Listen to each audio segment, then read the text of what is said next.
राजद्रोह कानून के तहत नए केस दर्ज नहीं होंगे। सुप्रीम कोर्ट ने अगले आदेश तक राजद्रोह कानून के तहत नए केस दर्ज करने पर रोक लगा दी और इससे जुड़े पुराने मामलों में भी सजा नहीं सुनाने को कहा। इसे सकारात्मक रूप से देखना चाहिए। रेलवे ने कोरोना संकट को देखते हुए ट्रेनों में यात्रा करने के दौरान मास्क फिर जरूरी कर दिया। राजस्थान हाईकोर्ट ने अमन चोपड़ा मामले में कोई नई एफआईआर दर्ज होने पर भी उन्हें गिरफ्तार नहीं करने का आदेश दिया कि सीडिशन का केस नहीं बनता है। और उधर रूस की राजधानी मॉस्को में कुछ लोगों ने पोलैंड के दूतावास को लाल रंग से पोत दिया है। पश्चिमी मीडिया ने इसे 9 मई को पोलैंड में रूसी राजदूत के साथ हुई बदसलूकी का बदला बताया। और इसका जो वीडियो सामने आया उसमें कुछ लोग मॉस्को में पोलैंड के दूतावास पर लाल रंग का पेंट फेंकते दिखाई दिए। इनमें एक शख्स इमारत की दीवार पर लगी एक प्लेट पर पेंट उड़ेलता दिखा, जबकि उसका साथी खिड़की पर पेंट डालता नजर आया। असल में 9 मई को विक्ट्री डे के मौके पर पोलैंड की राजधानी वॉर्सो में रूस के राजदूत के चेहरे पर कुछ लोगों ने लाल पेंट फेंका था। और ये घटना उस वक्त हुई थी जब वो दूसरे विश्व युद्ध के दौरान अपनी जान गंवाने वाले रूसी सैनिकों को श्रद्धांजलि देने पहुंचे थे, जिस पर रूस ने सख्त नाराजगी जताते हुए पोलैंड सरकार से माफी मांगने की मांग भी की थी।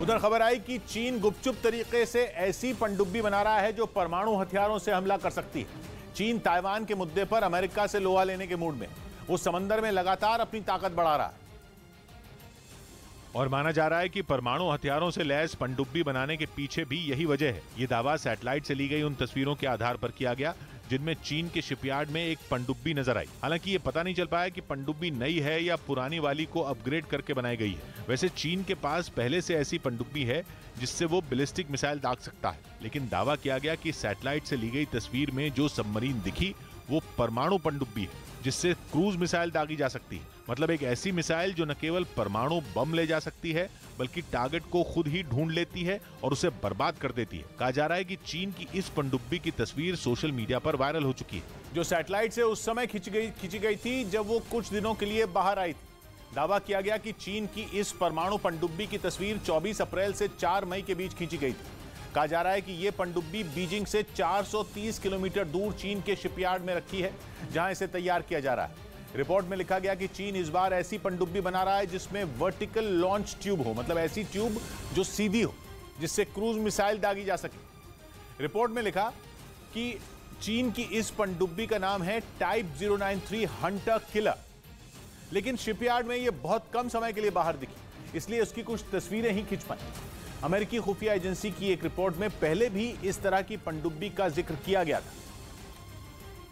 और एक बार फिर चीन की समंदर के अंदर चली जाने वाली इस चाल का पता चला। सिंगापुर के एक डिफेंस एक्सपर्ट ने बताया कि सैटेलाइट से ली गई तस्वीरों में दिख रही पनडुब्बी टाइप 093 हंटर किलर का एक नया क्लास हो सकता है, लेकिन इसके पक्के सबूत तभी मिलेंगे जब कुछ और तस्वीरें सामने आए, क्योंकि चीन के शिपयार्ड में रखी इस पनडुब्बी के ज्यादातर हिस्से को कपड़े से ढक दिया गया था, जिससे पनडुब्बी की मिसाइल वर्टिकल लॉन्च ट्यूब और आखिरी छोर तक रहने वाला प्रोपल्शन सिस्टम ढक गया और तस्वीरों में नजर नहीं आया। वैसे चीन अपनी नई पनडुब्बियों को छिपाकर रखता है और ऐसा पहली बार हुआ है जब चीन की कोई नई पनडुब्बी एकदम खुले में खड़ी दिखाई दी।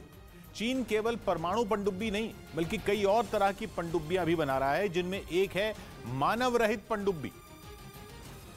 मतलब यह कि समंदर के अंदर चीन की ऐसी पनडुब्बी होगी जिसे ऑपरेट करने के लिए इंसानों की जरूरत ही नहीं पड़ेगी। इस पनडुब्बी को रोबोटिक पनडुब्बी भी कहा जा रहा है। मतलब यह कि परमाणु और मानव रहित पनडुब्बी बनाकर चीन समंदर में और ताकतवर होने की तैयारी कर रहा है। मानव रहित पनडुब्बी बनाने का काम तो वो पिछले 30 साल से कर रहा है और इसके लिए फंड चीन की सेना दे रही है। इस बीच इजराइल के प्रधानमंत्री नफ्ताली बेनेट का अल अक्सा मस्जिद पर दिया गया बयान एक नए विवाद का सबब बन गया। मुस्लिम और यहूदी दोनों समुदायों की आस्था का केंद्र रही इस मस्जिद को उन्होंने इजराइल का हिस्सा बताया, जिस पर पहले फिलिस्तीनियों ने जमकर बवाल किया और अब जॉर्डन ने भी इजराइल के प्रधानमंत्री नफ्ताली बेनेट के बयान पर ऐतराज जता दिया। कुछ दिन पहले बेनेट ने कहा था कि अल अक्सा मस्जिद के प्रबंधन में बाहरी दखल को मंजूर नहीं किया जाएगा और इस मस्जिद पर कोई भी फैसला इजराइल की सरकार लेगी। लेकिन इजराइल के इस फॉर्मूले पर जॉर्डन भड़क गया और उसने दावा किया कि समझौते के तहत अल अक्सा मस्जिद की देखभाल उसकी जिम्मेदारी है। इतना ही नहीं, जॉर्डन ने यह भी आरोप लगाया कि इजराइल के साथ हुए समझौते का यह खुला उल्लंघन है जिसमें अल अक्सा मस्जिद की देखरेख की जिम्मेदारी उसे सौंपी गई थी। असल में 1967 तक वेस्ट बैंक और पूर्वी यरूशलेम पर जॉर्डन का राज था। लेकिन 6 दिनों तक चली जंग के बाद इजराइल ने 1967 में ही इन इलाकों को अपना हिस्सा घोषित कर दिया था। दावा किया गया कि इस दौरान शांति समझौता भी हुआ था, जिसमें अल अक्सा मस्जिद पर निगरानी का अधिकार जॉर्डन को मिला था। लेकिन अब आरोप है कि इजराइल अल अक्सा मस्जिद का काम देख रहे जॉर्डन के प्रबंधन को हटाना चाहता है। लीलावती अस्पताल में नवनीत राणा की फोटो लेने के मामले में पुलिस ने केस दर्ज कर लिया। मुंबई पुलिस ने लीलावती अस्पताल में एमआरआई के दौरान सांसद नवनीत राणा की तस्वीरें लेने के आरोप में एक अज्ञात व्यक्ति के खिलाफ केस दर्ज कर लिया। राजस्थान के बीकानेर में एक चलते हुए ट्रक में अचानक आग लग गई, जिसके बाद उसके ड्राइवर और क्लीनर ने कूदकर अपनी जान बचाई। मध्य प्रदेश के बड़वानी जिले में सड़क किनारे खड़ी एक गाड़ी में अचानक आग लग गई, जिसकी वजह से पूरी गाड़ी जलकर राख हो गई। उधर रूस की खुफिया एजेंसी एफएसबी ने आतंकी हमले की बड़ी साजिश को नाकाम कर दिया और कलिनिंग्राद इलाके से एक आतंकी को गिरफ्तार करने का दावा किया, जो विक्ट्री डे पर बड़े आतंकी हमले के इरादे से वहां पहुंचा था। लेकिन उसकी मौजूदगी की जानकारी मिलते ही एफएसबी की टीम हरकत में आ गई और उसके मंसूबे को नाकाम करते हुए उसे गिरफ्तार कर लिया। हालांकि उसे काबू में करने के लिए उनको काफी देर तक मशक्कत करनी पड़ी। इसके बाद सुरक्षा बल ने वहां सर्च ऑपरेशन चलाया। इस काम में रोबोट और बम निरोधक दस्ते की भी मदद ली गई। तलाशी के दौरान आरोपी के पास से विस्फोटक और हथियार भी बरामद करने का दावा किया गया। कुछ दिन पहले एक रिपोर्ट आई थी जिसमें आशंका जताई गई थी कि कुछ आतंकी संगठन रूस में हमले की कोशिश में जुटे हैं, जिससे रूस की एफएसबी सतर्क हो गई। हालांकि इस मामले में एफएसबी का दावा है कि हमले को अंजाम देकर आतंकी रूस के खिलाफ जंग में हिस्सा लेने के लिए यूक्रेन भागने वाला था। ज्ञानवापी मामले में फैसला एक दिन और टल गया। वाराणसी की अदालत ज्ञानवापी मस्जिद के सर्वे और कोर्ट कमिश्नर बदलने पर दोपहर में अपना फैसला सुनाएगी। प्रशासन की जिम्मेदारी तय की जाए। मनी लॉन्ड्रिंग केस में घिरी जैकलिन फर्नांडिस ने दिल्ली हाई कोर्ट में एक याचिका दाखिल की और आईफा समारोह के लिए अबू धाबी जाने की इजाजत मांगी।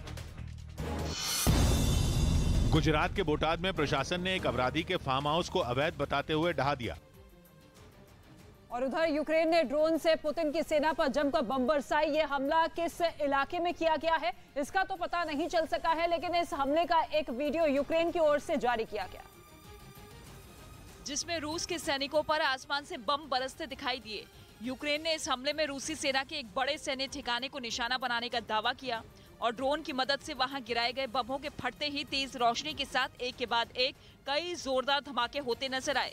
इसके साथ ही वहां से धूल और धुएं का भयानक गुब्बार भी आसमान की ओर उठता दिखा। यूक्रेन ने इस बमबारी में रूस के सैन्य ठिकाने में बड़ी संख्या में मौजूद टैंक और बख्तबंद गाड़ियों की तबाह होने का दावा किया। वहीं यूक्रेन में चल रही जंग की मार यूरोप के कई देशों की अर्थव्यवस्था पर पड़ रही है। जंग के कारण महंगाई की मार से बेहाल हो रहे यूरोप के देशों में ग्रीस का नाम भी जुड़ गया। ग्रीस में महंगाई ने बीते 28 साल का रिकॉर्ड तोड़ दिया, जिसकी वजह से ग्रीस के लोगों का बजट बुरी तरह बिगड़ गया। अप्रैल में वहां महंगाई की दर 28 साल के बाद डबल डिजिट में पहुंच गई, मतलब 10 के पार रिकॉर्ड की गई। नेचुरल गैस और पेट्रोल की कीमतें तो पहले से आसमान छू रही हैं। अब बाकी चीजों पर भी इसका असर दिख रहा है।